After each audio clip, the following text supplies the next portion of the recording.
brought to you by Palvi Agrico. आता शेतीसाठी जे काही लागणार ते घरपोच मिळणार, तेही मोबाईलच्या एका क्लिकवर. विमानतळाला दिवा पाटलांचं नाव देण्यासंदर्भातला त्याच्याबद्दलची तुमची जी वक्तव्य आहेत ती सुद्धा सध्या सोशल मीडियामध्ये व्हायरल होत आहेत. आता विमानं उडू लागलेली आहेत, आवाज येतोय सगळ्या पनवेलकरांना आणि नवी मुंबईकरांना. मात्र दिवा पाटलांचं नाव अजूनही लागलेलं नाही आहे. तुम्ही म्हटलं होतात की मी राजीनामा देईन आणि तुम्ही रस्त्यावरती उतरले सुद्धा होते, उतरण्याची तयारी दाखवली होती. सरकार तुमचं आहे तरीसुद्धा तुम्ही आक्रमकपणे याच्याबद्दल भूमिका मांडली होती. मात्र अजूनही नाव दिलं गेलेलं नाही आहे, त्याबद्दल सुद्धा लोकांमध्ये रोष आहे.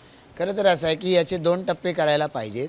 की सगळ्यात सुरुवातीला सगळी आंदोलनं आम्ही ज्या वेळेला करत होतो ती आंदोलनं करत असताना या ठिकाणी भारतीय जनता पार्टीचं सरकार नव्हतं. आम्ही आंदोलनं केली यासाठी की दिवा पाटील साहेबांनी ज्या भूमीसाठी घाम गाळला, त्यांचं रक्त सांडलं, त्या भूमीत होणारा विमानतळ आणि त्यांचं अतिशय मोठं व्यक्तिमत्व, त्यामुळे त्यांचं नाव दिलं गेलं पाहिजे. पण त्यावेळेचं सरकार हिंदू हृदय सम्राट सन्माननीय बाळासाहेब ठाकरे साहेब यांचं नाव लावण्यासाठी प्रयत्न करत होतं. आम्ही सगळ्यांनी प्रकल्पग्रस्तांनी भूमिपुत्रांनी विरोध केला, त्याच्यातून मोठं आंदोलन उभं राहिलं. आमच्यावरती 4-4, 5-5 केसेस झाल्या. आता या आंदोलनांच्या नंतर सरकार जाता जाता त्यांचं उद्धव ठाकरे यांचं त्यांनी जाता जाता ठराव केला ज्याला त्यांच्याकडे संख्याबळ नव्हतं. पण माननीय शिंदेसाहेब, देवेंद्र फडणवीस साहेब यांच्या नेतृत्वाखालचं सरकार आल्या त्या संदर्भामध्ये तोच ठराव पुन्हा कायम केला, विधिमंडळात कायम केला. आता तो केंद्र सरकारच्याकडे पाठवलेला आहे.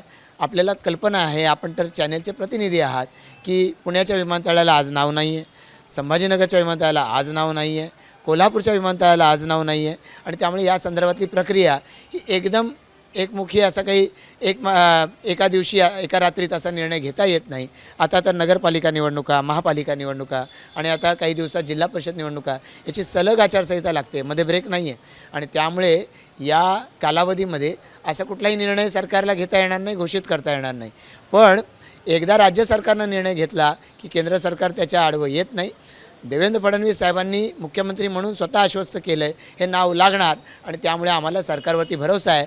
देवेंद्र फडणवीस साहेबांनी वारंवार हे उद्धृत केलं आहे आणि त्यामुळे हे नाव लागणार. सर्व प्रकल्पग्रस्त, सर्व भूमिपुत्र यांच्या आशा अपेक्षा या भारतीय जनता पार्टीकडून आहेत, म्हणून ही मागणी मोठ्यानं होते. ज्यांच्याकडून अपेक्षा यापूर्वी ठेवली होती त्यांनी त्याचा हिरमोड केला आणि बाळासाहेब ठाकरेंचं नाव द्यायचा त्यांनी जवळजवळ चंग बांधलेला होता.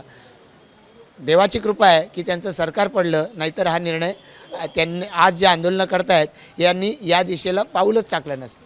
म्हणजे दिवा पाटलांचं नाव लागणार हे 100% लागणार. आणि जर समजा नाही लागलं तर आता हे तुम्ही पुन्हा नाही लागलं असं जे विचारताय, मला खात्री आहे. पण असं काही त्याची तारीख नाही आहे. ठीक आहे, या विमानतळाला केंद्र सरकार जे नामकरण करणार आहे ते दिवा पाटील साहेबांचंच लागणार याविषयी मला खात्री आहे. आणि मग त्या बाबतीत कुठल्याही टोकाला जायची आमची तयारी. हे कारण माझा वारंवार प्रश्न विचारण्याचा तो लोकांमधला रोष आहे. आमचं पर्सनल त्याच्यामध्ये हे नाही आहे. मात्र आता विरोधकांकडून असे आरोप होत आहेत की भाजपकडून पैशांचा वापर होतो आहे, बजबजपुरी आहे. आणि कारण आम्ही त्यांच्याशीही बोललो तर त्यांचे असे आरोप आहेत.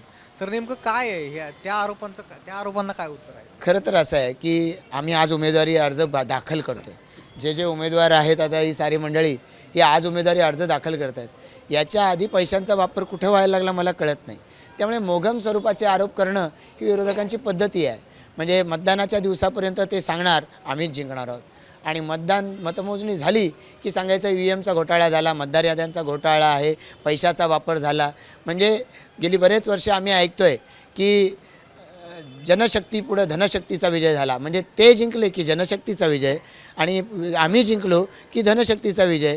हे आता अशा पद्धतीचं रडगाणं सोडावं त्यांनी.